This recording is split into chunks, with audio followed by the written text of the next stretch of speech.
جو انسان ہر معاملے میں صرف اپنا ہی نفع اور نقصان سوچے وہ کبھی کسی کا دوست اور ہمدرد نہیں ہو سکتا۔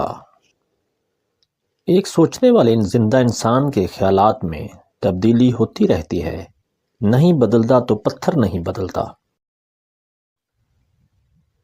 دنیا نصیب سے ملتی ہے اور آخرت محنت سے، لیکن لوگ محنت دنیا کے لیے اور آخرت کو نصیب پر چھوڑ دیتے ہیں۔ اقوال عقل مندوں کے لیے ہے، نادانوں کو ان سے کوئی فائدہ نہیں ہوتا۔ کسی کو اس کی ذات اور لباس کی وجہ سے حقیر نہ سمجھنا، کیونکہ تمہیں دینے والا اور اسے دینے والا ایک اللہ ہی ہے۔ وہ اسے عطا بھی کر سکتا ہے اور آپ سے لے بھی سکتا ہے۔ اگر تم موت کی رفتار کو دیکھ لیتے تو امیدوں سے نفرت کرتے اور کبھی ان کو پورا کرنے میں مصروف نہ ہوتے۔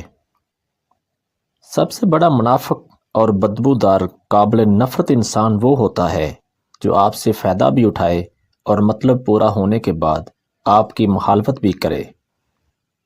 جس عالم کو دیکھو کہ وہ دنیا سے محبت رکھتا ہے تو دین کے معاملے میں اس پر اعتبار نہ کرو۔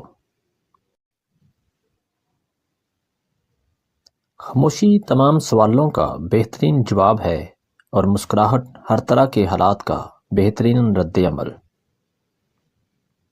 موت کو ہمیشہ اپنے تکیے کے نیچے جانو اور امید رکھ کر چھوٹے گناہوں سے گریز کرو تو ذلت و خواری سے محفوظ رہو گے۔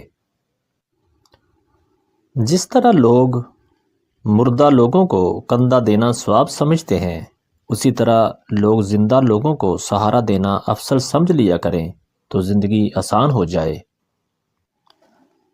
جو عقل سلیم رکھتا ہے وہ خلوت اختیار کرتا ہے، کیونکہ تنہائی میں قلب کی صفائی ہوتی ہے۔ غریبوں کی ہائے اور فارغ لوگوں کی رائے کبھی نہیں لینی چاہیے۔ تکبر انسان کو رسوا کر کے چھوڑتا ہے، چاہے وہ دولت کا ہو، طاقت کا ہو، رتبے کا ہو، حیثیت کا ہو، حسن کا ہو، علم کا ہو، حسب و نسب کا ہو، حتیٰ کہ تقوی کا ہی کیوں نہ ہو۔ جاپانی کہاوت ہے، جب گرمی گزر جاتی ہے تو لوگ سایہ دار درخت کو بھول جاتے ہیں۔ تمہاری اصل ہستی تمہاری سوچ ہے، باقی صرف ہڈیاں اور گوشت ہے۔ درویشوں کے علاوہ دنیا کے باقی لوگ بچوں کی مانند ہیں جو دنیا کے کھیل میں مگن ہیں۔ اپنی روح کا سودا کسی بھی چیز کے ساتھ مت کرو، یہ واحد چیز ہے جو تم اس دنیا میں لے کر آئے ہو اور صرف اسے ہی واپس لے کر جاؤ گے۔ علم کا کمال یہ ہے کہ پڑھتے پڑھتے اس مقام پر پہنچ جاؤ کہ بلاخر تمہیں یہ کہنا پڑے کہ ہم کچھ بھی نہیں جانتے۔ اے لوگو، بہت سے شیطان خصلت صوفیوں کی شکل میں موجود ہیں، اس لیے بیعت میں ہرگز جلدی نہ کرو۔ مکان پکا ہو یا کچا، دنیا کی زندگی گزر جائے گی، لیکن ایمان پکا نہ ہوا تو قبر کی زندگی گزارنا مشکل ہو جائے گی۔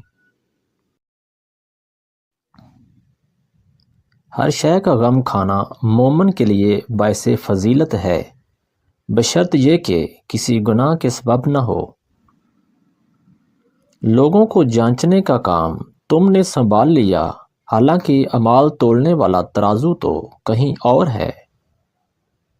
اپنی زندگی کے لیے شکر گزار بنو، آپ کا چہرہ سورج کی طرح چمکے گا اور ہر کوئی جو اسے دیکھے گا خوش ہوگا۔ جو آپ کی برائی کرتا ہے کرنے دیں، کیونکہ برائی وہی کرتے ہیں جو آپ کی برابری نہیں کر سکتے۔ ویڈیو پسند آنے کی صورت میں کمنٹس میں اپنی رائے کا اظہار ضرور کریں۔ ویڈیو دیکھنے کا بہت بہت شکریہ۔ السلام علیکم۔